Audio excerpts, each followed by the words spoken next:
and welcome to Too Many Movies, the podcast where we discuss DVDs, Blu-rays, and even the occasional VHS tape. I'm your host, Tal, and with me here today is William. Hello, William. Why did we want to do this episode again? It's Yinsed's fault. Yinsed, explain yourself. Well, today we're going to be talking about why the Baby Shark music video is a cinematic masterpiece. Part 1, Doug Walker. Part 1, Doug Walker. Wait, Doug's coming today? Yeah, he didn't tell you? Nah, he's blocked me, even though I've sent him like 37 emails, dude. Oh, man. He didn't like our episode on Ernest Saves Christmas because we brought up his classic blunder. Maybe it was because I had a shark profile picture and he was just kind of drawn to the specific shark that I had chosen. Might be a reason. Hey, that's my family you're talking about. Mm-hmm. Oh, no, real talk, though. This episode is your fault, ostensibly, because you were just like... I feel like for a while, like a good while now, you've been like, hey, when are we going to talk about the Meg movies? And at first I was like, haha, yeah, good one. And then you were like, no, I'm serious. And so then I went out and bought the Meg on DVD, probably upwards of like a year ago at this point. And I was like, hey... How much did that cost? No more than $5, I would assume. And so then I'm like, well, someday we'll get to it. But then at one point I was like, yeah, you know what? Let's do it. Let's do it sooner rather than later. And here we are. Yinsed, am I missing any details in that story? That's more or less how it happened. I kind of figured we could talk about any bad CGI shark movie, but then I thought, hey, the Meg movies. This was almost 2 years ago when I had first found out about the Meg movies, the second one, and then I found out that it was a duology. And then I was like, you know what? That seems like one that we should do on Too Many Movies at some point. And you know what? It worked out because it's Black History Month. You picked the perfect time. This is your way of paying your reparations instead of watching the other thing with the shark in it, that short film that we're not... Yes, paying reparations for a movie that you also gave only 2 stars. True. We'll get there. We'll get there. Yeah. You didn't like it either. Mm-hmm. Well, no time like the present. Let's just get started. Now, I've got to ask you, Hal. Do you believe me when I say that Little Lies and Alibis is better than both of these Meg movies? I mean... Well, I mean, one of them is only 3 minutes long. Yeah, so that is true. So that one would probably be easier to watch. I could easily watch it. I just choose not to because I think it's funnier that I just think it's funnier that I haven't gotten to it yet. But I mean, honestly, I it's not even that I hate the bad guys. I just don't care. I have an intense, burning indifference. Yeah, well, I have no strong feelings one way or the other. Well, okay, before we get off track and this video ends up getting age restricted because of me, the Meg. Yeah, the Meg. 2018. Mm-hmm. Not good. Bold. Bold but true, I agree. Do we want context here? Yes, William, you are the context giver. Please give us context. Yeah. Okay, so back in I think sometime in the 90s, this dude, Steve Alton, I think that's his name, wrote a series of books about megalodons. And they sold well enough from what I've heard. So the film rights went to someone pretty quickly, and they were wanting to make a movie of it back then. I think 97 was when the first drafts came out, or at least the first attempt. Uh-huh. And by that point, it was supposed to be Disney's Hollywood Pictures, I think. Okay. This was almost a Disney movie. And then the project went through production hell for 2 goddamn decades. Yeah, I mean, the fact that you're saying the first draft was written in 97, and then the first movie didn't come out until 2018, that's kind of a long production cycle. Yeah, that's a very good sign. That after 2 years, it went back to the offer. Then at one point, I guess in 2005, New Line had the rights, and they wanted to make it for 2006. That fell through, but at various points in the production, apparently Jean de Bont was supposed to direct it at one point, and Del Toro was going to be a producer or something. Okay. Imagine that. That didn't go anywhere. I would have loved Eventually, to see that. Warner Brothers just picked it up, which I guess after they bought New Line, they would have had it. Yeah. And at one point, Eli Roth was going to direct. Okay. Imagine that one. But then eventually they said screw it, and then in 2016, the guy who did Cool Runnings and National Treasure got the rights. Sure. Well, not the rights, but got the directing gig. He got the directing. Yeah. Yes, that is correct. His most popular movie is The Meg, and after he did National Treasure, While You Were Sleeping, National Treasure Book of Secrets, Cool Runnings, Sorcerer's Apprentice, The Kid, Three Ninjas. What a filmography, if I ever did see one. Aren't half of those live action... Like, I know the live action, the National Treasure duology is a live action. Yeah. National Treasure, Sorcerer's Apprentice, and Cool Runnings are Disney. Yeah, they're all Disney. Remember when Disney made live action movies that weren't remakes? The ones that people actually liked? Because people like the National Treasure movies. Yeah. I mean, people like Mary Poppins and Bedknobs and Broomsticks. That too, yeah. People like Pirates of the Caribbean. Yeah, exactly. When are we going to get those again? I mean, they were flawed, but at least there was like some ingenuity there. It didn't feel lifeless. Don't equate flaws to my goat Nicolas Cage there, dude. Oh no! I can never hate Nicolas Cage. Okay, good. Perfect. Yeah, of course. But anyway, okay, yeah. Not as perfect as Mr. Sharp, but he's like 99.9%. But I know what you mean. Yes, they're not. Yeah, but some of these are beloved classics, like Mary Poppins and Bedknobs and Broomsticks. Whereas, and like this is before it even gets to like Buena Vista and stuff. Right before Buena Vista. But yeah, okay, yeah, you make a good point, man.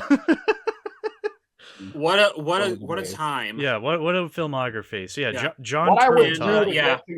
What I would do to get that era of live action Disney back instead of what we're living. What I would do to get that era of movies back. Yeah, that is true. But yeah, and the original book, from what I understand, is a more straightforward horror story. I haven't read it, but like from what I've heard, that is what it is. Right.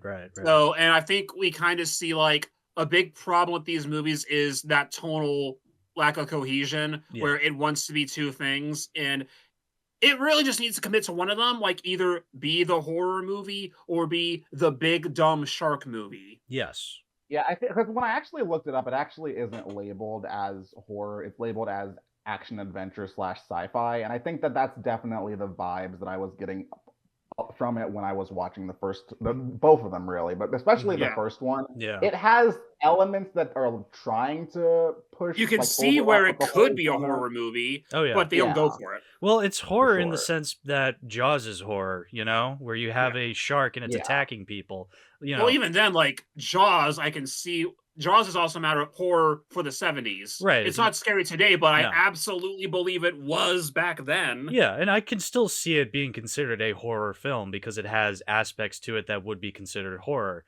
And so then I believe that, yes, the original book would have been horror related. I guess maybe they wanted to lighten it up because they didn't want to necessarily be compared to Jaws, but then that kind of muddies the waters because it's like, I mean, well, now you're getting compared to Sharktopus. Yeah, exactly. The way I would describe this is that like it is a sci-fi B shark movie with an actual goddamn budget. Yes, yeah, that's the problem. Is what they're using the budget for is not the thing you want to be using it for, because you want more shark and they don't give that to you, which isn't inherently a problem if the rest of the movie is more interesting. And it's not. But they pace it in the wrong way. Oh, they pace it in the very wrong way. Because like the description on the back of the box, and like I think on Letterboxd 2 probably, okay, not on Letterboxd, but like it advertises as like a submarine rescue mission with the Meg outside. Okay, yeah, that is the plot for the first 40 minutes of this near 2-hour movie. Yeah, I was gonna say, wait a minute. That's the plot. That is Act 1. Yeah, that's Act 1, and then the last 2/3, I would say, are Jaws-esque because they're in the middle of the ocean trying to. Well, what even is Act 2? What is Act 2? How would you describe Act 2 of this movie? Because that's just when they're just on the Mana 1 space station, not space station, the substation. Substation. I mean, yeah, they are also on the boat in the middle of the ocean, though. Yeah, but that's when they're escaping. The climax is Jason... The climax is all the stuff in like at the beach. Yeah. And then Jason Statham and his love interest, they're in these submarine not mech suits. These little the mech suits in the second movie. Yeah, wait a minute. Yeah. Are we describing the second movie? Because I think the beach was in the second. No, wait, there was a beach in the first movie. There's a beach in the first movie. There's beaches in both movies. There's beaches. There's a resort in the second. That's right. I almost forgot. Okay. Yep. That's right. The problem is that the second one actually kind of does stuff with the beach. It's just that it's the second movie. We're not there yet. Well, the first one had the fat little boy with the ice cream, right? Yeah. Yeah. Okay. Yeah, but like they don't do a whole lot. No, he's just a fat child, and then there's that guy in the giant. He's there for the trailer. Yeah. He's there to put him in the trailer, like the little dog in the second movie is there for the trailer. Hey kids, want to see this doughy little boy get eaten by a shark? Wasn't there a dog in the second one too? Yeah, that's what we said. Yeah, that's what we just said. Yeah, the dog is in both movies. Yeah, but I guess it was in the first movie. I was talking about specifically the second movie. There was absolutely a dog in the first one, though. Remember, it's like the married couple on the boat, and then the people jump off the boat, and then the dog jumps off the boat too, and they're in the water, and then the Meg just kind of comes by. Yeah, it looks like I thought. There's a scene in the second movie where a guy proposes and then she gets eaten off screen. Yeah, there is that scene in the second one. Okay, so they do the same thing twice. Yes. Yes. You know, that's a good way to describe both movies. Yeah. They did the same thing twice. Incredible. I guess we can stop the episode now. We already described both movies. Yeah. Bye, everybody. Short episode. I like it. Yeah, exactly.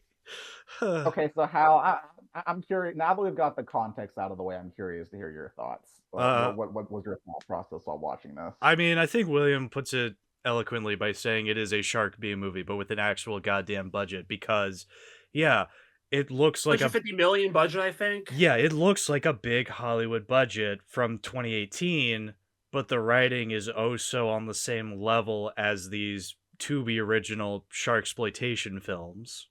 Yeah. I mean, to be fair, there's definitely aspects of this movie that are crossing into Tubi original category. Maybe not to the farthest extreme, but no, they're like, I think it'd be better if it did go further on it. Yeah, I mean, if it was a lot more self-aware than what it was, because that's the thing. I've seen a lot of people say these movies are quote-unquote self-aware, and I'm like, do we have the same Not definition really. of self-awareness in this day and age? Because I don't see how these movies are self-aware. They're stupid, but I don't think that necessarily equates it to being aware that it's stupid, you know?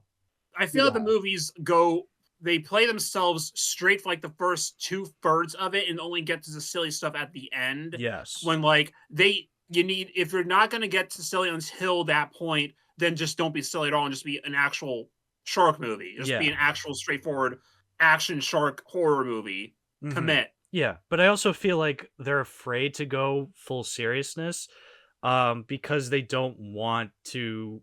I don't know. I guess they're afraid that people won't take it seriously as seriously. Well, then at that point, then you need to start peppering in more jokes throughout and make it more ridiculous the entire time. Yeah. So that way you're in on the joke, and then people get to have more fun. Yes. And I think a lot of the issues here are just because of it is an adaptation of a book that is much more serious. So they're like trying to have their cake and eat it too. They want to be a little jokier with it, but they also know that the guy who wrote the book is breathing down their necks, so they want to do what he did. At which point, well, then you just needed to do what he did then. To just be an actual straightforward horror movie. Yeah, exactly. But I don't know. Like, yeah, why wouldn't you do that? Why wouldn't you commit? Maybe because it was 2018. I guess maybe because the MCU was kind of at its peak at that year. Yeah. I do have a bigger point in that than with 2018 specifically. Well, because you wanted movies to have a bit more of a sarcastic tone to them with quippiness and stuff like that. But right, but also like for more to the point, when you look at 2018 for Warner Brothers, even specifically, what was Warner Brothers putting out at that point? that was when the MonsterVerse was first starting to kick off. You had Kong Skull Island in 2017 and King of the Monsters in 2019. Yep. You had Aquaman in 2018. Exactly. Shortly after that was Wow. Shazam. Yeah. And Rampage just came out too that same year, I think. Yeah, Rampage was 2018, if I remember correctly. So like you had all these movies coming out alongside this. Like when you look at that lineup and then slot the Meg in there, that fits right in. Yes. Okay. Good point. Good point. So it's like, and like those movies also mostly are get a little sillier with it, or like focus more on the action. Mm-hmm. It's just that the Meg needed to take more of a page from what other movies they were trying to do. So a lot of it feels like last minute corrections to bring it in line with those, and that's what they advertise. But then it ends up not even being that at all in the end, because the most of it was just so serious to begin with. Yeah. Yeah. Okay. Yeah. Yeah, I think what William said about the movie having a tone problem was definitely something that stood out to me a lot. It was right on the money because the climax specifically, but most of the action scenes in general, they feel like they're prioritizing them to be more badass than terrifying, if you know what I mean. Oh, And I absolutely. kind of felt like Yeah. for me, it really deflated a lot of the tension. If they were trying to have the scenes with the shark feel intense, it did not work for me. No, definitely not. You know, Yeah. the first time we see the shark in all its glory, that is the scene when it jumps and eats the shark they thought was the megalodon. And it just Yeah, I jumps think out of it's the water. weird that the opening scene doesn't actually show us, the audience, the shark. It's just this random thing. It tries to keep it ominous and like a bit of a mystery. And I thought that was really confusing because like when they actually do reveal that it's a shark, had it not been, if I were to go into this movie blind, I would not have guessed that anything that happened in that opening scene, especially with the PTSD that Jason Statham has, it feels unique to the shark as an antagonist. Yeah, it's to the like Meg as an antagonist. it's like the opening scene in Aquaman. And like Yeah. that opening scene would also work better if they do go full serious the entire time. Sure. They Absolutely. don't. That's the problem that I'm really getting at, that the movie need to pick one or the other. Exactly. Yeah, no, I You agree. either need to be sillier, at which point you need to splice it in throughout the movie, or be a serious shark movie. Mm-hmm. Mm-hmm. And I guess they just didn't, because if they did go full serious, people would only be comparing it to Jaws, and then like people just wouldn't care as much. I get that, Mm-hmm. but like you'll still at least find a proper audience. I mean, people like Jason Statham, right? Oh, incredibly so. Yeah, Jason Yeah, Statham so, like, has a huge they'd see cult for following. him. Yeah. People like Deep Blue Sea. Yeah. Yeah. The late 90s Samuel Jackson movie. Yeah, Yeah. people like that. They I've- like Sam Jackson. They'll go see it for him. Yeah, exactly. Exactly. Oh, yeah, Jason Statham. We have to talk about him because he is the main draw of this Fun film. fact: these are the old. These two Meg movies are the only movies that I've seen him in because I have not gotten past Fast and Furious 1. Okay. So I have Well, not seen him in any of those. I mean, Jason So much Statham. Beekeeper. Jason Statham. Oh, you saw Did you see Beekeeper? No, no, I say I Oh. have to see Beekeeper still. Oh, William, you're missing Okay. out. You're missing out on Peacekeeper. Hey, he's in Romeo and Juliet. Is he? Oh, yeah, that makes sense. So Jason That's Statham is one of those actors where I feel like I do need to see a lot more of his filmography because I feel like I've only scratched the surface, even though I have seen a ton of movies he's in because I have seen a lot of the Fast and Furious movies. And he is one of those interesting actors where he does take himself very seriously, and you see it in his roles. He's just a completely serious actor. But man, he really sells it. He was easily what made me keep going with these movies because if it wasn't him, like if it was The Rock as the main character of these movies, they would be so much worse. That'd be than a they different already are. movie. Oh, they would be Yeah, incredibly and so. again, Yeah. I feel like the time when this movie came out is definitely relevant because this was also when The Rock was kind of starting to be more prevalent in a lot of Sure. like mainstream action blockbusters like Was this. it like the first Jumanji? Well, not the first Jumanji, but that part of Jumanji come out to That around was then? 2017. And then the 2017. sequel came out 2 years Yeah, after again, that. that fits right in that timeline. Right, exactly. Yeah. Yeah. Yeah. But like I feel like Jason Statham just has this interesting aura to him where he just, even when he's saying some really cringe dialogue or he's just in a really dumb scene, I still think he's really cool. Like he sells it really well. I would also Yeah, argue with that what like they him were being going so for with serious his is. character. I would I was argue gonna that. say- You go first. Sorry. No, I was just gonna say that with what they were going for with his character, I think for the most part he sells it really well. His performance. And I would say that like him being so serious also is probably part of the joke in a way. Yeah, absolutely. Like that added to the comedy for me as well. Okay, so I guess we should actually go over the plot of the movie. Whatever that is, yeah. So years ago, Jason Statham's character was it fucking Jonas Taylor. Yeah. Bro has 2 first names. He's a submarine guy who he had to do like a sub rescue at one point to save his coworkers or friends or whatever after they were attacked by something, and he had to make the tough call of only saving some of them because the sub was literally about to implode. If he didn't leave right then, all of them would have died instead of only a couple of them, which like really shitty situation to be put in. So after that, he kind of like he pieces out for a couple of years on a beach in Thailand somewhere, listening to a Thai cover of "Hey Mickey, You're So Fine," which perfect life. Always got a beer in his hand. Good for him. Yeah, he has a lot of beers in his hands in the first 20 minutes. So then years later, not Bill Hader, Rainn Wilson, builds a underwater research facility called Mana One because I guess he's a huge Magic the Gathering fan. Yes, and wants to do something with the Mariana Trench. Something. I guess they just haven't had enough of that yet. Vague scientific research subplot. I don't know. Yeah. And they send people down who knew Jonas, and they get attacked by something. So they go to Thailand to get him back to help, and then they discover, oh, it's a giant shark. Yeah. This is the plot of the first 40 minutes of the movie. Yeah.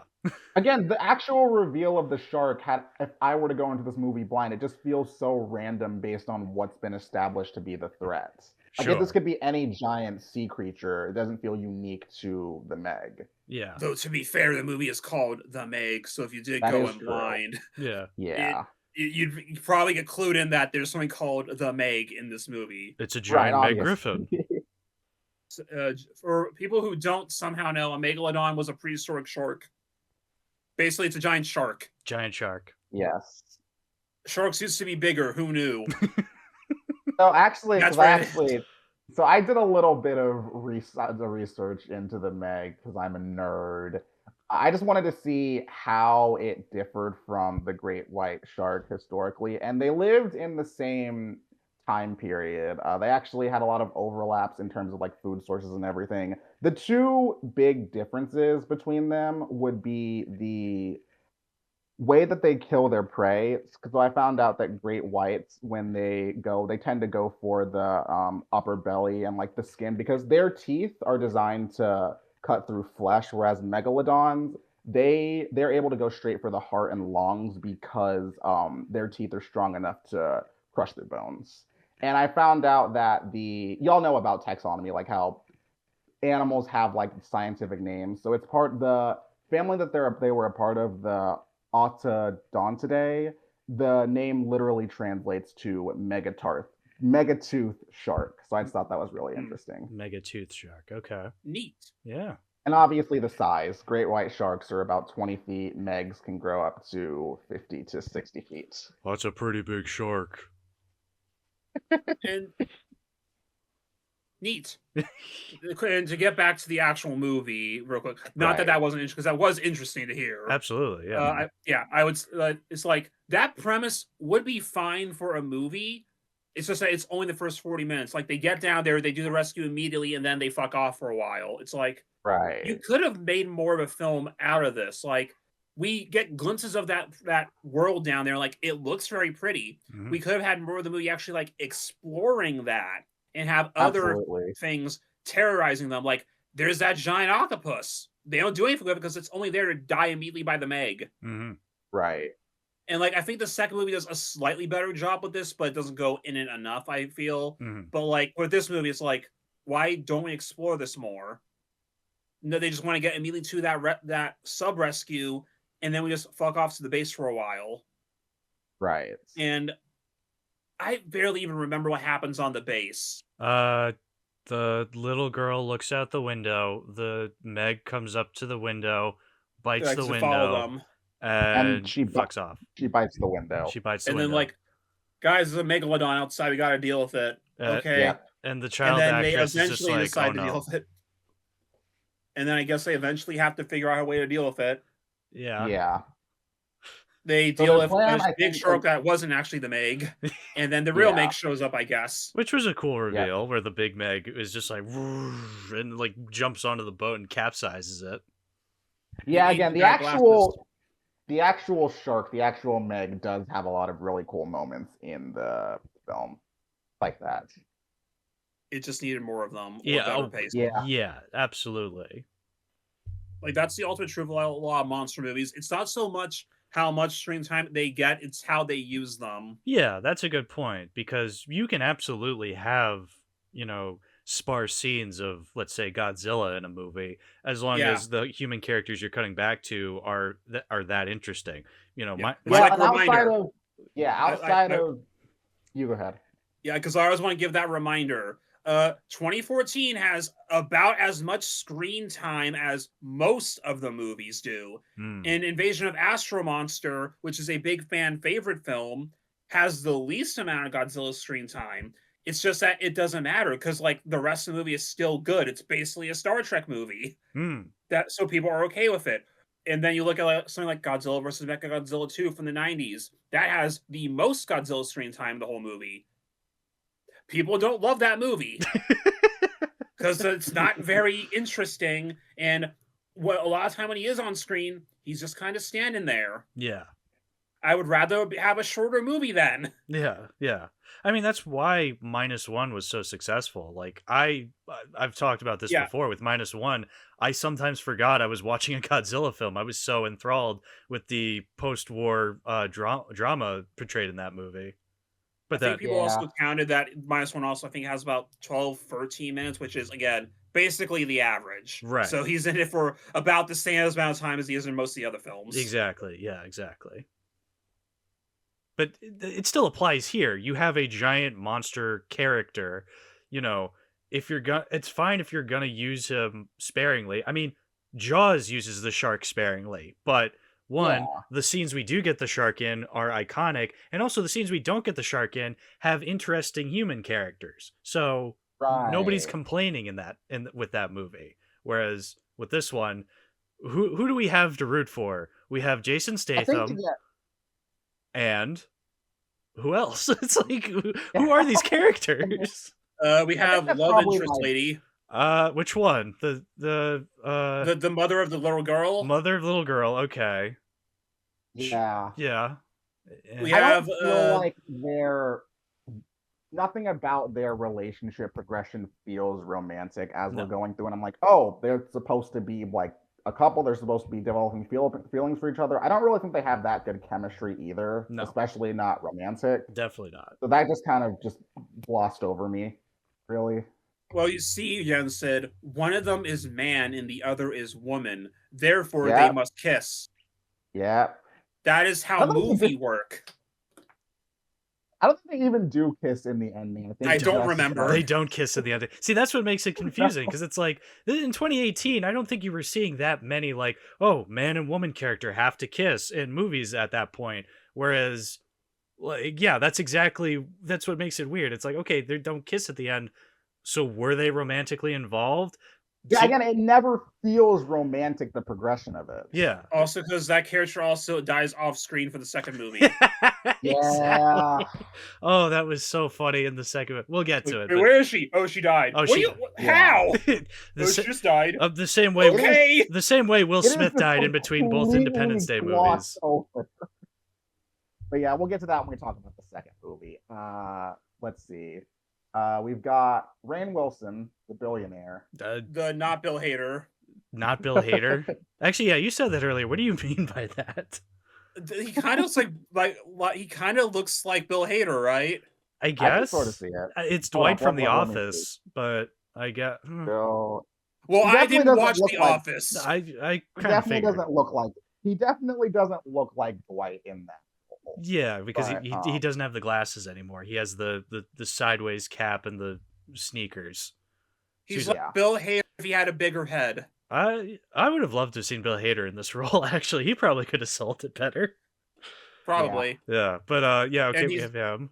We He have just plays the generic billionaire guy in the blazer and t-shirt with baseball cap. yeah, He is Elon Musk. yeah, Elon Musk when he wasn't owning Twitter. You know, Elon Musk in 2018, where he still had some good graces of the public. Mm-hmm. Let's see. We've got the token black guy. Yeah, who I recognized. I remember that guy. I think his name is Paige Kennedy because he used to Yeah. be like huge on Vine back in the day. So I remember. him. And you. and in the second movie, he gets to do the credit song. That's right. Yeah. He gets to do the credits song. Yeah, because that same year he released his own album with that song on it, and then they did a remix for the end credits. Yeah, I remember. Okay, interesting. I didn't. I had a feeling he was the one doing the credit song. So like, as I was listening to it, as the credits were rolling, I'm like, well, I have to see the end to see if it is him. And then I saw the music go by, and it's like, yep, that was him. But yeah, I remember he was kind of one of those big Viners back in the day. So I remember him from those days. I could not tell you a Vine of his that I found funny at the time because I don't remember any of the Vines I saw as a kid. All I remember of Vine is there was this guy who shot lemons out of his mouth. I don't remember that one. So Vine, boy, wasn't that a huge cultural impact? Now here's what I'll say about. Cream. Yeah. Now here's what I'll say about DJ because yes, I do remember his name. He does have one joke in the movie that I really like. It's after the second Meg is revealed and the boat flips over, and he's struggling to swim, and then Rainn Wilson, billionaire, finds out that he can't swim, and then he's like, "Don't pull a racist on me, help me out." And I just thought that was kind of like, okay, that got a laugh out of me. Yeah. Trying to think, what are the other characters? Oh, there's the dad. Yeah. The dad of the love interest. The dad of the love interest who's like funding everything. I thought Elon Musk was funding everything. Well, no, yeah. Elon Musk was funding everything. The dad was in charge of the head everything. Researcher or something. Yeah, he was like the head whatever. The head researcher, probably. I don't know. The angry doctor guy. Angry doctor guy. Oh yeah, yeah.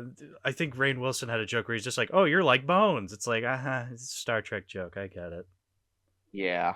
And he has like a grudge against Jason Statham because of their friends dying before, and it's like, bro, if I didn't do that, all of us would be dead instead of only some of them. Yeah. It was a hard call. You would have done the same. Yeah, I hate that trope in movies where they're just like, you could have done more. It's like, no, can we not? It's like, can we not make... I get it, in grief, you're going to think stupid things, but not that stupid, It's right. I hate it. It's so annoying. Can we be... I can understand drifting apart after that. It would be awkward around them, but being mad at them, I feel like you will at least understand what happened. Yeah, and especially because it goes nowhere, because eventually the doctor character's like, oh, I was wrong. They just kind of solve it 30 minutes in, and then the doctor character dies at some point. So it's like, oh, okay, this was kind of a waste of time. I don't feel like we progressed the characters any further, so it was kind of pointless. I'll say at least I feel like the deaths in this movie probably matter a little more than the ones in the second. Oh, incredibly so. True. Yeah. Because those guys only existed to get eaten. Yeah, it's not even funny. Like, that's not even a joke. That's literally what it is. Yep. Which would be fine if the kills were funnier. Oh, but that is true. There was another character I wanted to bring up. Mac, the character of Mac, played by Cliff Curtis. He's a pretty good actor. I want to give a shout out to this guy because he's been in some good stuff. Okay, never mind. He has not been in some good stuff. I'm just looking at his filmography. Never mind. But he is usually... Don't people like Training Day?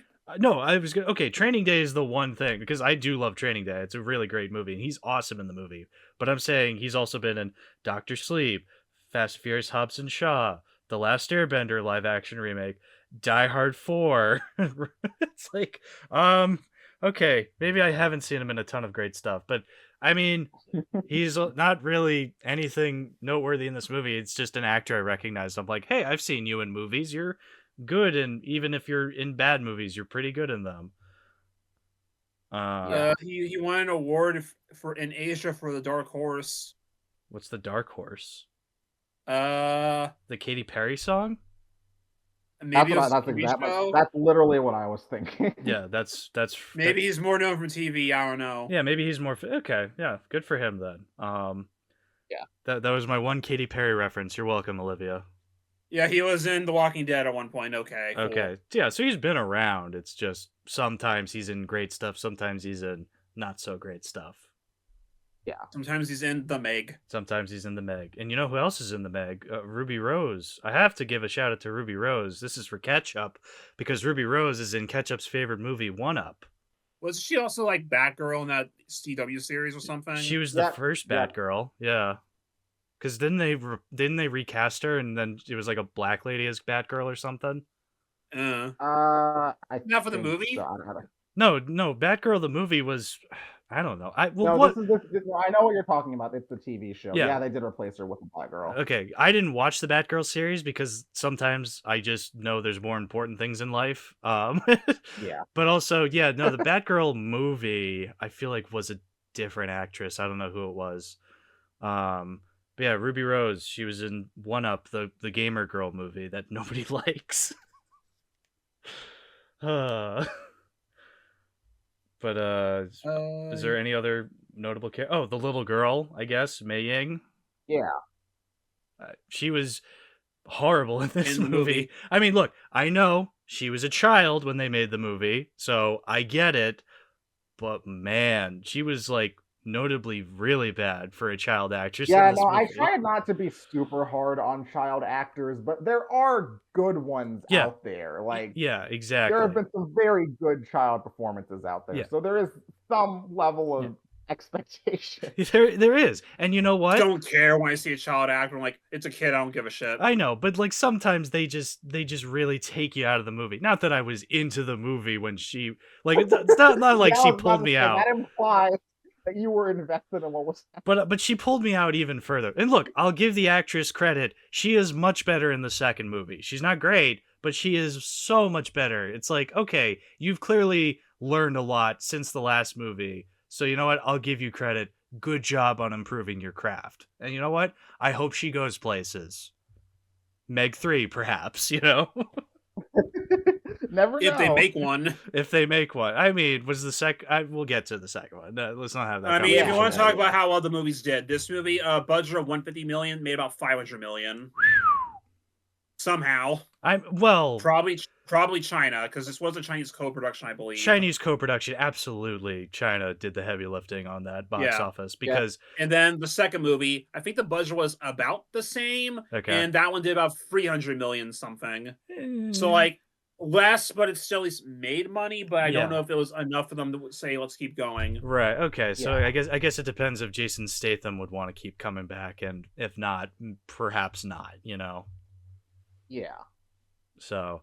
I mean, not that I don't blame them if they never do, because again, American audiences are not connecting with this movie. I don't care how many ironic fucking ratings I see for this movie, people being like, "Oh, The Meg, it's one of those funny bad movies." It's like, nah, dog. No, not really. No, really. And like even then, I wouldn't even like the movie is completely competently made. Yeah, it's just that what they're doing isn't all that interesting. Exactly. Yeah. The it's too competently made for me to make fun of its filmmaking, and its writing is just about on par as other bad shark movies. So what exactly am I getting out of this that's any different? And like, I don't think those people understand what so bad it's good actually even means. Absolutely. Like, I don't think those they have not spent enough time on the internet to know what that really means. I think they're just making anything that isn't.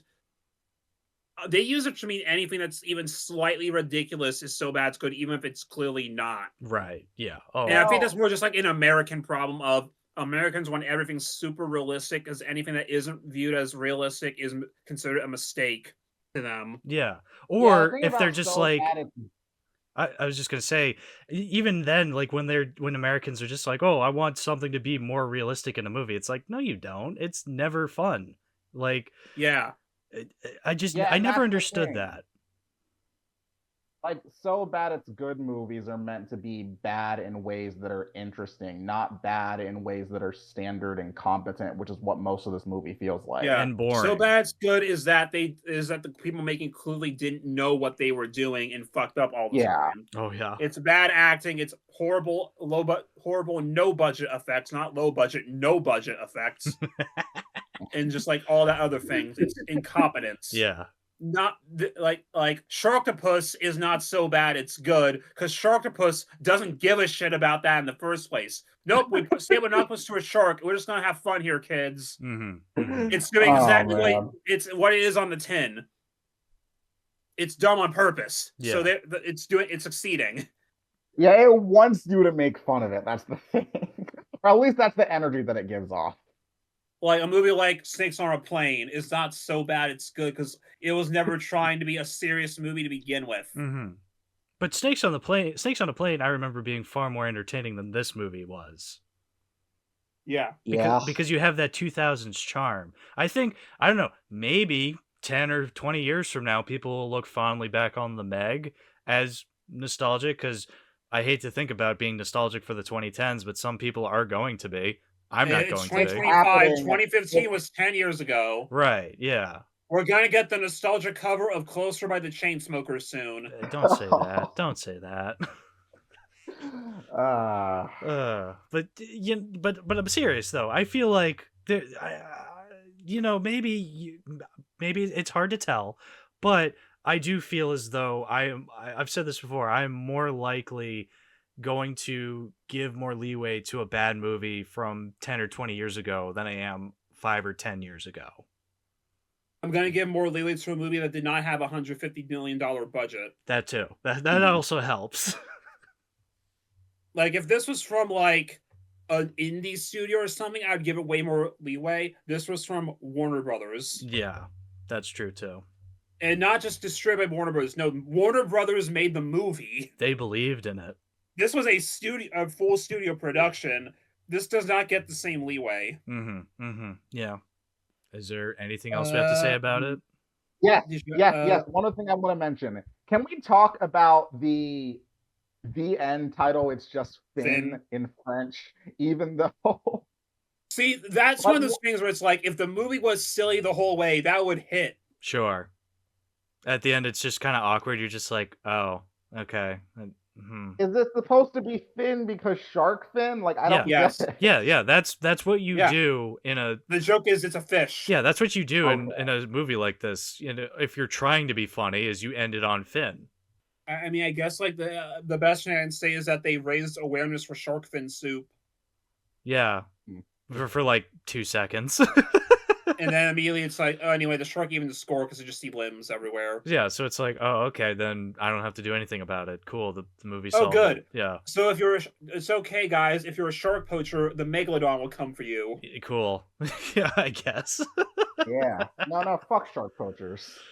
Like, I heard that like shark fin soup is barely anything anyway. It's like, why do you care? I mean, you go through all the effort to get at something with barely any meat on it. Right. You killed a whole shark for something with less sustenance than minute rice. Well, yeah. So like, is it? I mean, I don't even know. Like, I just don't even know. I like the Hey Mickey cover because it was funny. That is probably the most significant thing to come out of this movie is the Hey Mickey cover. Because I mean, well, first of all, I didn't know about Hey Mickey until, well, that's not true. I knew about Hey Mickey because of Weird Al Yankovic, because he did a parody of it called Hey Ricky, and it's the joke is that it's all about I Love Lucy, but then I found out, oh, Hey Mickey, it's this song from the '80s, and it's a pretty good song. And then, yeah, why Hey Mickey of all songs to do a cover for the Meg? Because it's funny, I guess. I mean, it's a good song nonetheless. You don't expect it. Sure, yeah. Seeing Jason Statham on a Thai beach and he's holding a Heineken, and it's just like, oh, we're playing a Thai version of Hey Mickey. Did you expect that? It's like, well, no, but you didn't really get me with that.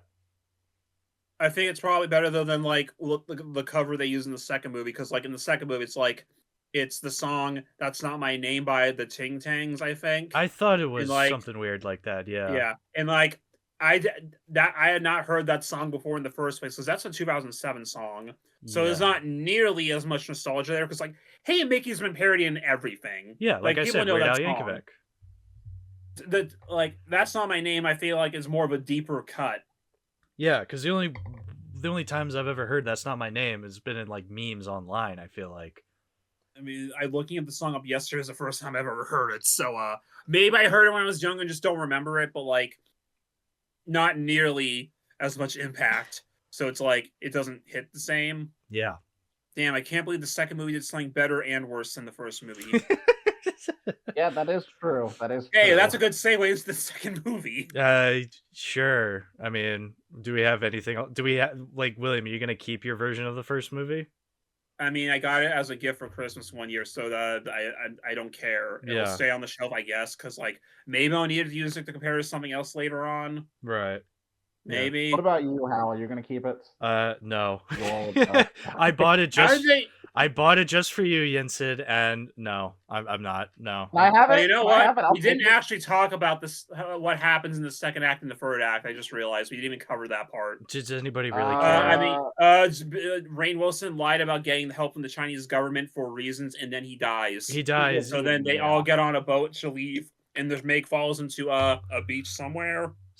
Yep. And it annoys people for a little bit, and then they kill it. And by means I can describe as I don't remember how they kill it. Jason Statham stabs it in the eye with a poison, something or other. And then no, and then the little great white sharks, they eat the body after she's been stabbed. So I thought that was kind of cool. Oh yeah. And then the movie ends. And then the movie ends on that's Finn. how it ends. On Finn. So, all right, Finn. yeah, Jensen, if you want this crappy DVD of the Meg, it's all yours, dude. I don't want it. It's always a problem when the pull quote on the back of the box is from a TV station. Yeah.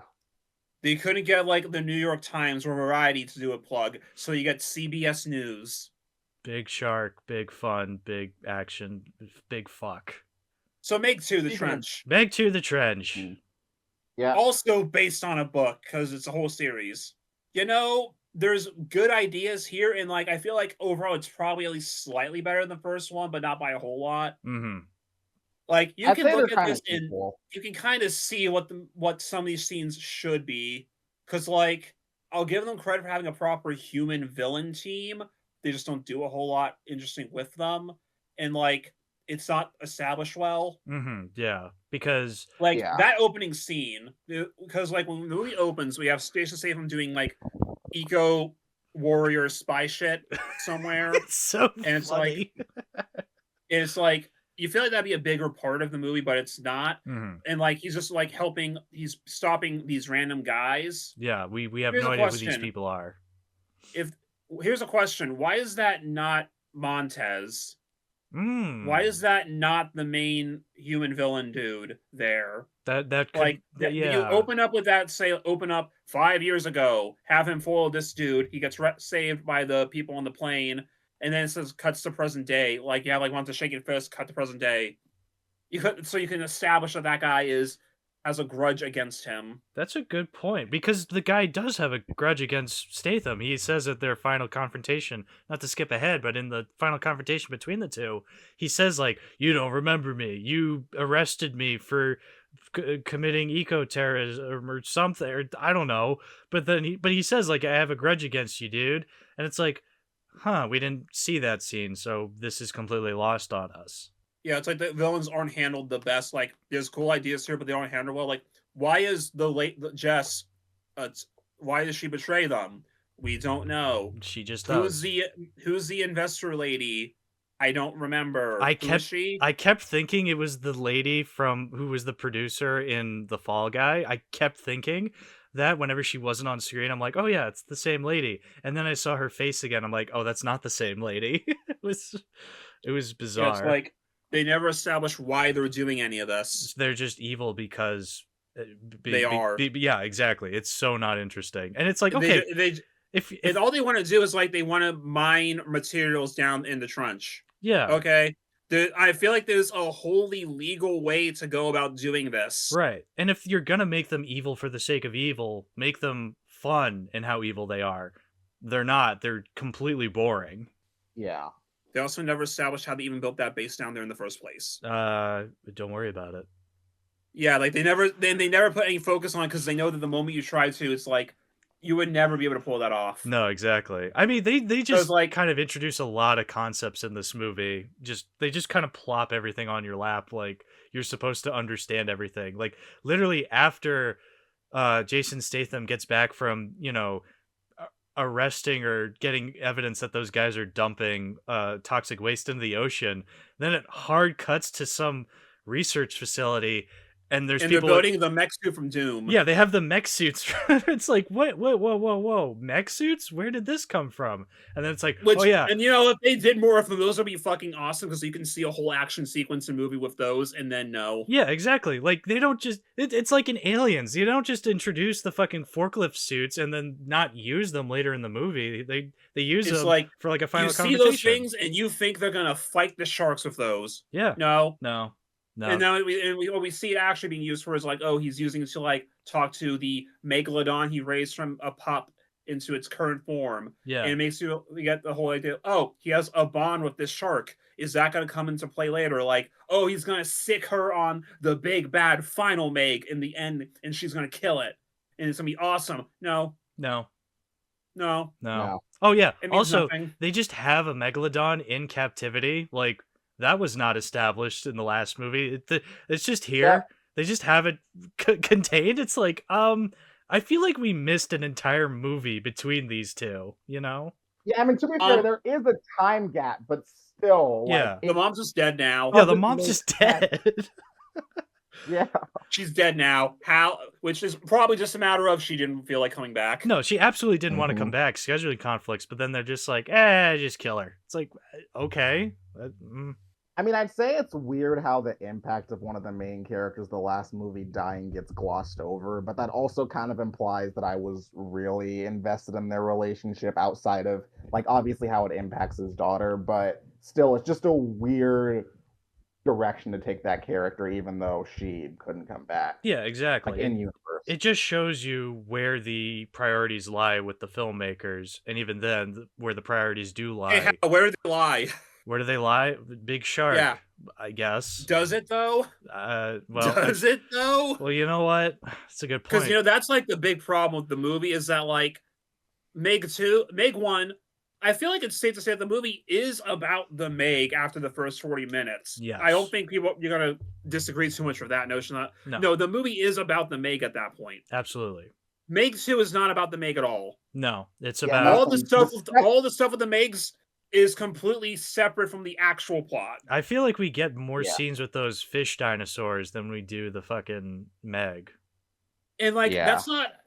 And, like, again, like, the fish stuff with the fish dinosaurs was interesting. It's just, like, they also don't really have anything to do with the plot. No. They're just there Yeah. as, like, a thing they have to fight. Right. In addition to the actual villains who are doing the mining operation. Yeah. Right. And it's like, why is this the plot we're doing here?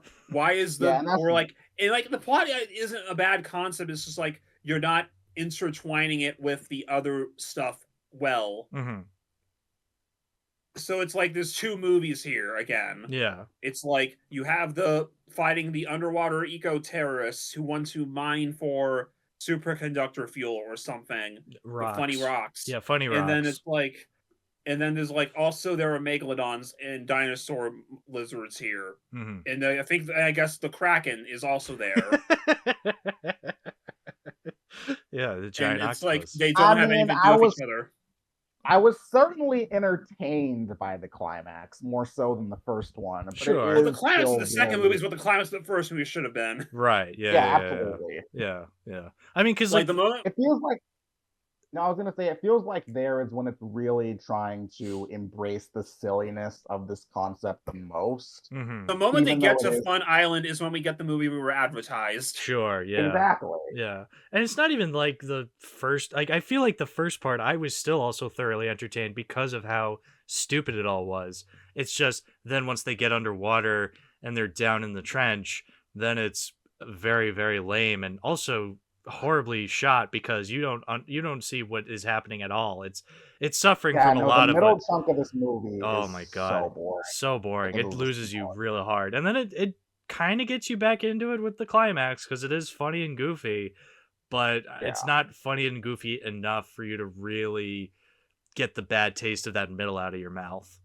And again, it's like we shouldn't have to wait to the last 40 minutes in the movie to get that, because like that should have been the tone of the whole movie. Absolutely. Oh yeah, so bad it's good movies are fun throughout the entire runtime, not just in increments. Absolutely.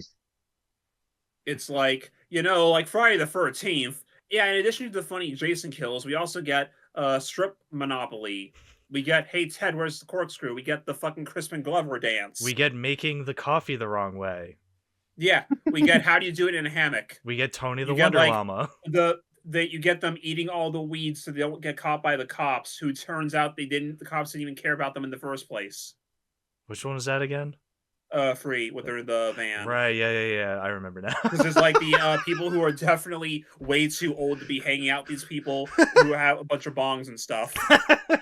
God bless Friday the 13th Part 3D.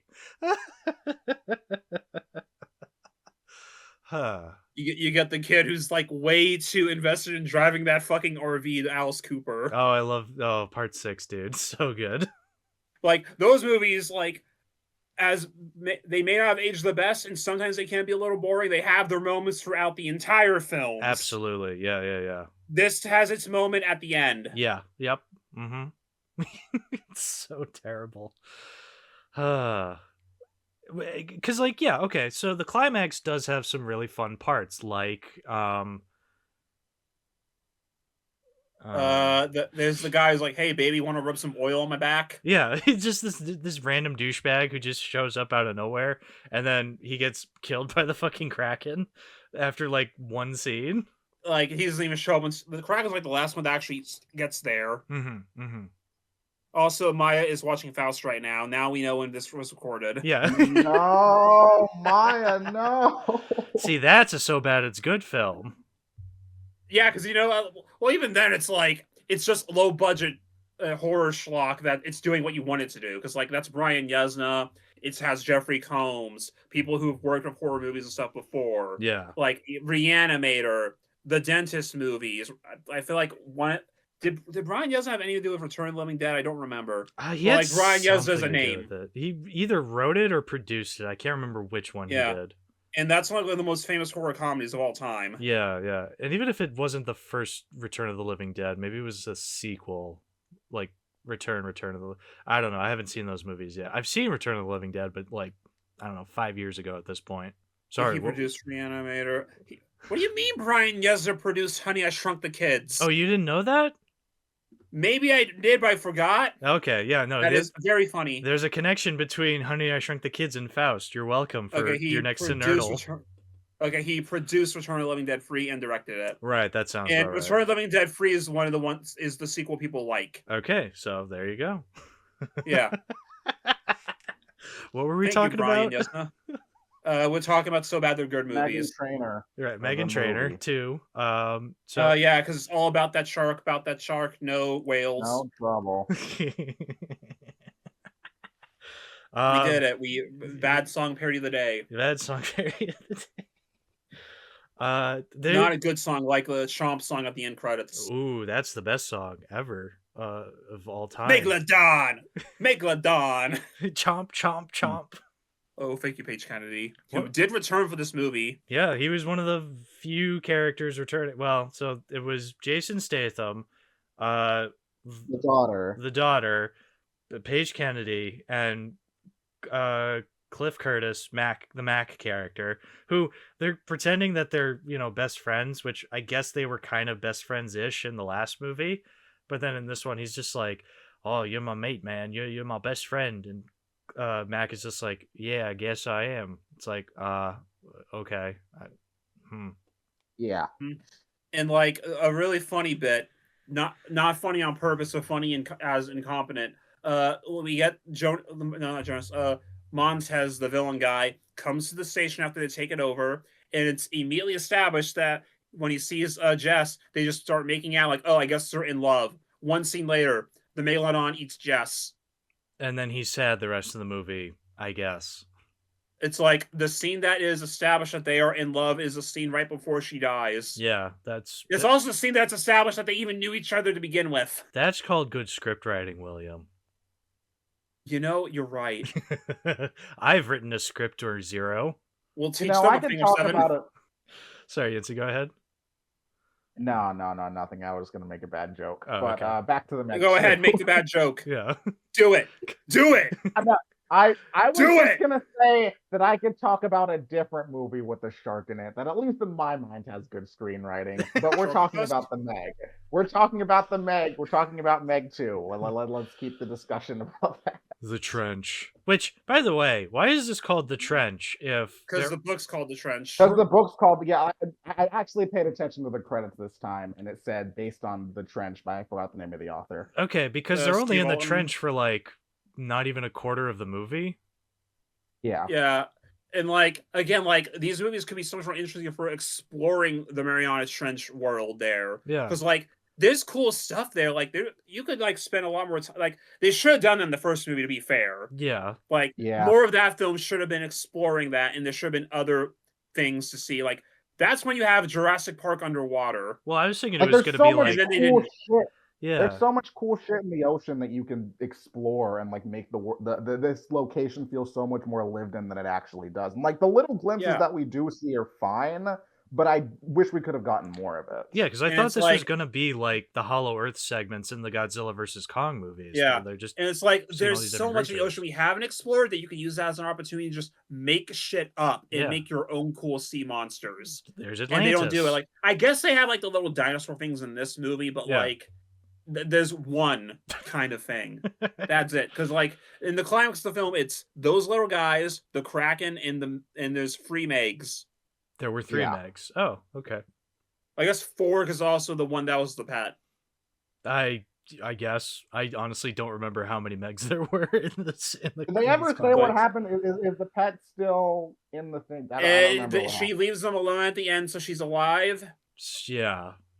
But the movie ends with just them sitting on the beach getting drunk, so there's no actual resolution to that. Yeah, because it's Maybe just they like, did who that. cares?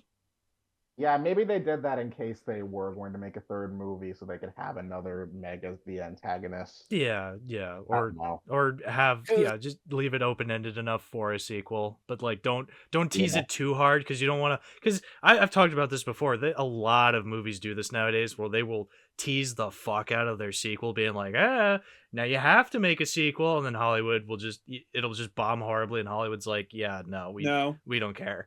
Like no matter. Oh no, it's even.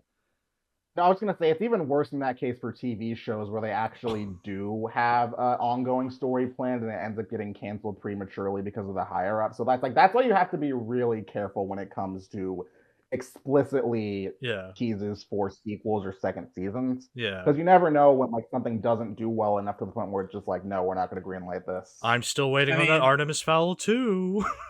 I mean, it could also be the bit that it's based on a book, so it's like you end how the book ended. Sure. That is true. But then it's also like, again, like we don't, because I don't know what happens in the book. So do they catch up with that shark, or is there going to be more of her in like the other books? I don't know. Maybe they made it up. Are they like the Dune sequels where eventually they turn into worms? Are they going to turn into worms in the Meg sequels? Maybe they'll turn into locusts, like in Okay. Jurassic Park. Yeah, I could see that. That'd be cool. Okay, Shark so I Lucas- just looked it up, and they do have.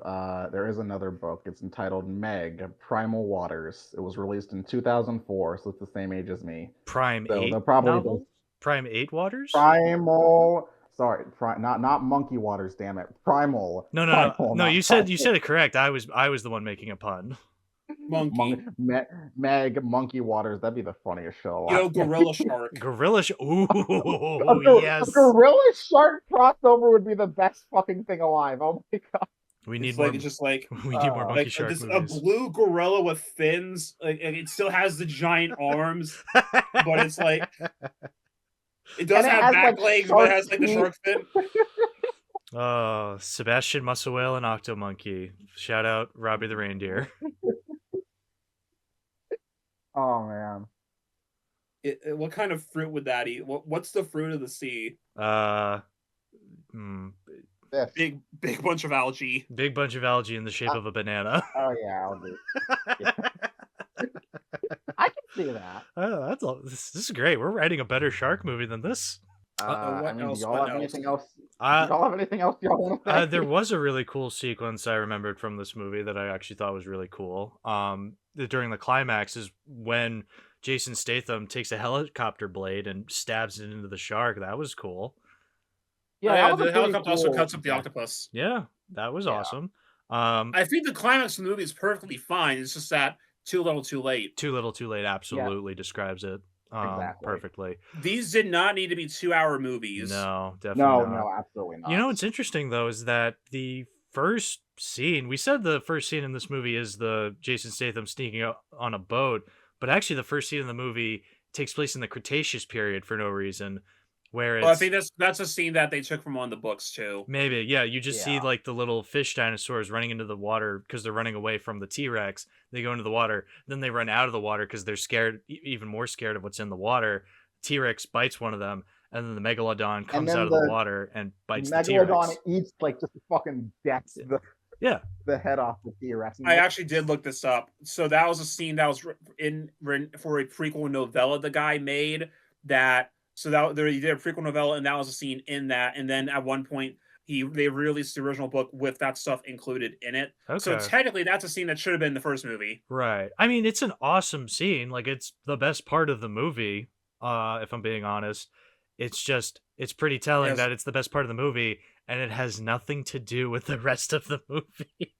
Yep. Aside from the vague prehistoric creatures show up Yeah. in the climax, which includes the Megalodon.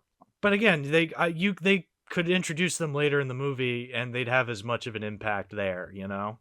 Yeah, that is true. You know, they should the next movie, if they make one, there should be like an air pocket somewhere in the trench, and then you have like actual fucking dinosaurs in there to set up for like an actual dinosaur versus Meg finale fight. That'd be so cool. And that's so when the gorilla shark shows up to save the day. There you go. See? Hollywood, hire us, man. We get Megalodon crossbreeding project.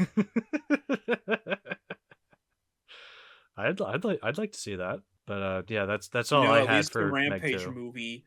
At least the Rampage movie had a scene where a guy gets crushed by a giant air conditioner, and then the giant monkey flips off Wayne the Rock Johnson. Oh, I still haven't seen Rampage all these years later. Maybe one day. Maybe I'll watch it after recording. I'll watch Rampage. No, you won't. Watch me, motherfucker. Now, don't the Rock character and Jason Statham's character in the Fast and Furious movies have like a crossover movie at one point? Yeah, Hobbs and Hobbs Shaw. and Shaw. Yeah, that movie sucks. Oh, it's so bad. Which sucks because it's like, oh, Dwayne Johnson, Jason Statham, battle of the egos. That could be fun to see. It's really not. It's really lame from what I remember. It has been a couple years since I've seen the Fast and Furious movies, but yeah, it was pretty lame from what I remember. Again, though, out of both of those actors, I think Jason Statham is far more charismatic. He is also, he's not the greatest actor ever, and he is a bit of a serious dude, but I don't know, I just find him far more entertaining to watch in movies than I do The Rock. Well, also, wasn't The Rock's character in WWE originally like a heel? Yes.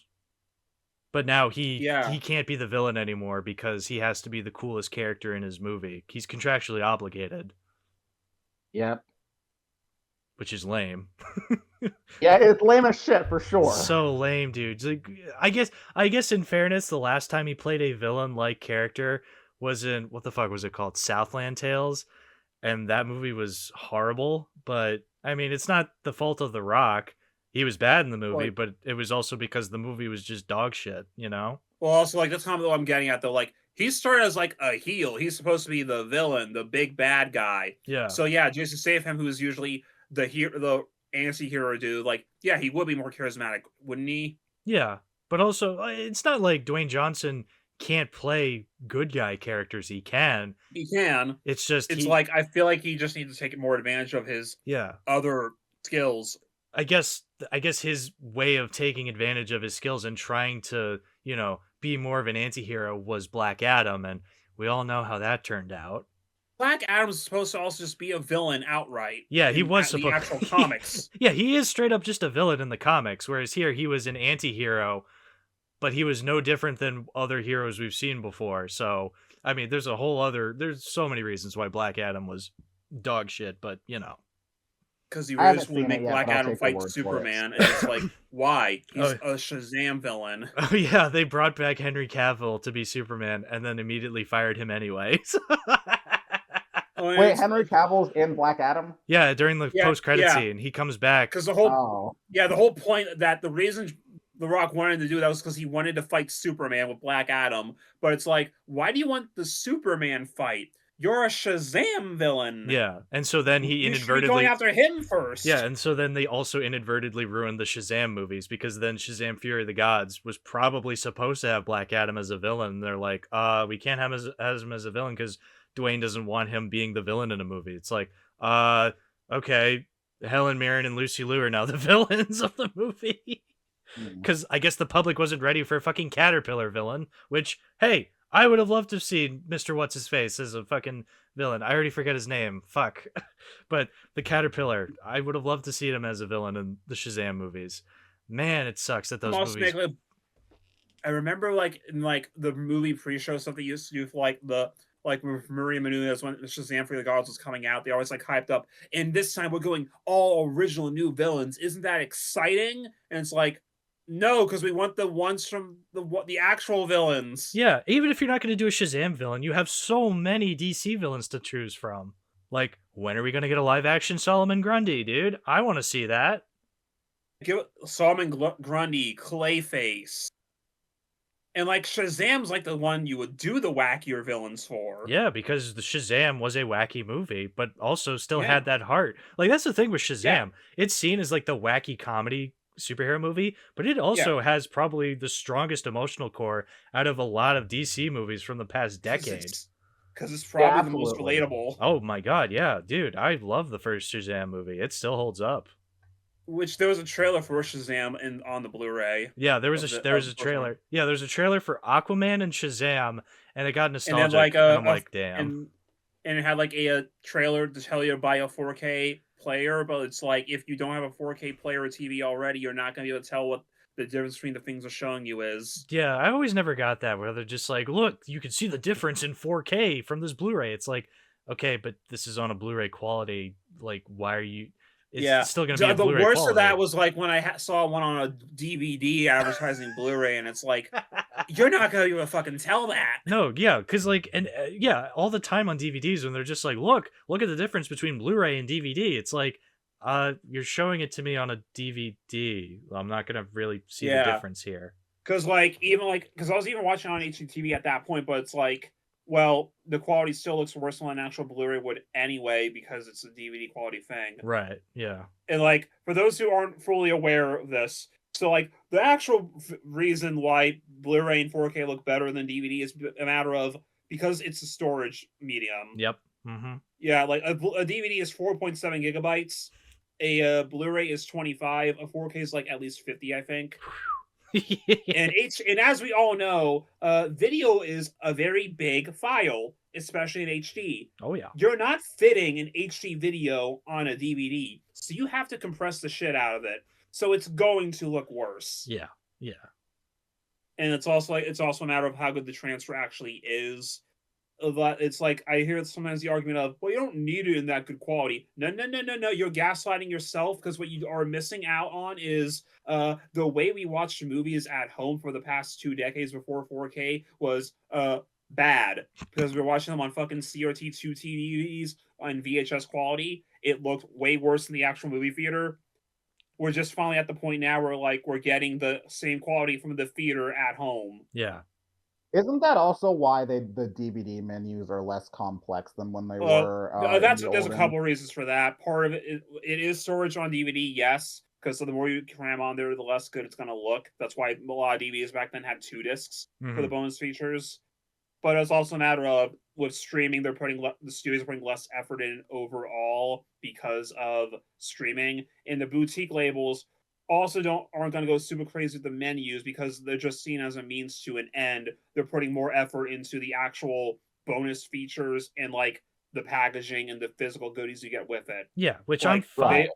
Usually they just have like a loop of the movie playing on the menu with like clean text there, maybe a song playing, and it's like the actual effort's going to like the booklet that you got with it that has like a bunch of essays on the film, the interviews they got with the people who worked on the movie, stuff like that. Yeah, so I'm fine with menus like that being kind of a little more simpler because then the effort goes into the other stuff. Whereas Granted, on the Meg DVD, when you just have the plain ass fucking image of the stock Warner Brothers menu design, that's what people, because a lot of people that complain this aren't actually complaining with the boutique labels because they don't even know those exist. They're complaining about the shitty green and blue Warner Brothers stock menu that's just the key artwork with like the laziest icons ever. Exactly. Or like the Universal ones that are just like a little thing at the bottom, and like at the side you have like now like the little previews of the bonus features, which is weird. Like honestly, just have like maybe like an animated picture or like the clip show that the others do with like the options on there. It at least looks nicer. Yeah.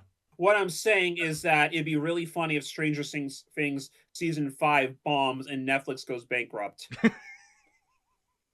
That's exactly what you were saying. I mean, this is what our episodes always devolve into. The movies are so boring. We have to talk about literally anything else. And we had to talk about Shazam. We had to talk about Shazam. But hey, I love Shazam, so I'm fine with that.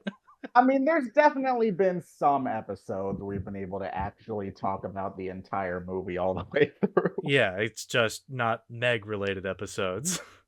Yeah, there's not that much to say about these movies. I mean, yeah, we've basically said what we needed to say, and I think the visual effects look nice, I guess. Yeah. Like, it's cool that he's using, like, the exploding harpoons on them. Sure. The whole movie should have been like this at that point. Yeah. Or they should have been more serious the whole time and just explored that area more. Yeah, I'm like the shark guy, and even I don't have that much to say about these movies. Yeah, that's the damning thing with the second, though, is that it's not even about the Megs at that point. Yeah. Because it's like, it's going on in the underwater thing. It's like, the Megs are just kind of there in the background. They're the video game enemies that you have to fight outside the base where the real plot happens. And then they finally get to the fun island and like, okay, now we get to fight the Megs and dinosaurs. I mean, it would have been even better if they went to Play Dodo Island. Play Dodo Island. Classic. When are we going to do that episode? Next week, even. Fuck. Well, until then, are we keeping Meg don't forget, Hal, about that episode that you said that we were gonna do on August 2nd, 2025. Just sent it to you. Oh, you just sent it to me? Okay. Yeah. Am I going to keep the movie that I don't own that I watched off HBO Max? Sure, I guess. I don't own Meg 2, so I'm not keeping it. I don't have to keep it because I never had it in the first place. Yeah, exactly. If you love something, let it go. Yeah. Go Island. Yinsed, are you going to keep it at all? I don't own it, but okay. Hal, you're gonna buy that movie when it comes out on physical, right? Don't you want to own it? It's so good. I mean, well, we don't know if it's good yet because we haven't seen it. It's not out. Well, I know it's not good. Literally, the word "bad" is in the title. But when are they going to make the average, guys? Yeah, when's that coming out? When have I ever added a bad movie to the collection? I have never done that. Looks to collection. Oh boy. Different places. No, but... Al, it's got a shark in it, and also that character, so that's how you know it's gonna be good. Yeah. Does Showgirls have a shark in it? It has See, it's related because it's a Isn't good movie with a isn't there like a term like shark over in Loan Las Vegas? shark? Loan shark. Yeah, they have loan sharks in Yeah. Vegas. So You should put them underwater. I probably That's your movie. I guess that movie Yeah. exists called Shark Tale. Las Vegas Mhm. underwater. I'll see it. I was just gonna think like fucking loan sharks and mobsters underwater, but that's just Shark Tale. Oh yeah, and we all know how that turned out. Tale. Great. Everybody loves Shark Tale. I mean, to be fair, the actual sharks in Shark Tale are not that bad. Most of them are played by Sopranos actors, so that's a plus right now. Hey boss, big butts. So now what? You can shout out your stuff, William. Where can people find No. you? Okay, Yinsed, shout out your stuff. Where can people find you? You can find me on YouTube and Letterboxd with Yinsed, and you can find me on Blue Sky, Yinsed at Blue Sky Social, and yeah. And yeah, that's perfect. Hey, perfectly lengthed episode. We did it, guys. It's been a while since we've had an episode under 2 hours, so thank you for that. Thank you for recommending did the it. Megs. Yeah. We did it. It only took us to talk about the Megs to get an episode under 2 hours. Hey, this episode was shorter than either of the movies. That's good. That is true. That's awesome. Don't That's worry. The next time we talk about a movie with the shark on it, it's gonna be 8 hours. I promise. Don't Oh, worry. perfect. It's going to rival the Alien episode. I can't wait. What would that even be? I just Hal knows what I'm talking about. we just talk about the movies, and it's only an hour long, but then I replay it for like 8 times. Yeah, just loop the episode. Like, No, trust what me, would Hal. it take to make an episode that long again? Because it would have to be a series episode. Yeah, it's always going to be a series episode. So If we did the Fast and Furious, if we did all the Fast and Furious movies, it would probably be over 8 hours. I mean, at that point, I would just split it. Like it would have to be an episode. It would have to be a series where I don't own any of the later movies. So I'd have to there's no way I could split it up. Because that's why that episode was that long, is because, well, it wasn't. It was because Lily just had so much to say about Alien, but also I don't own any of the later Alien movies, so it would have been weird to make it a 2-parter, whereas it's like, no, we should just make this all one thing. But it was my mistake, because I'm like, wait a minute, we're talking about 7 fucking movies here. So... Yeah, whereas Wait, with do you me, own all you the did Fast and things Furious? with more movies in them, but also I said, no, I'm not going to be here all fucking day. We're splitting this into 3 parts. Exactly. Yeah, exactly. I But refuse. no, you made the right call. I love these franchises. I'm not sitting here for 8 goddamn hours in one day. We're splitting this across a couple weeks. Exactly. Anyway, I do not own the Fast and Furious movies yet. Someday. Yeet. Someday. All right. Goodbye, everybody. Stay sharky or something. I don't know. Finn. Yeah. Bad guy.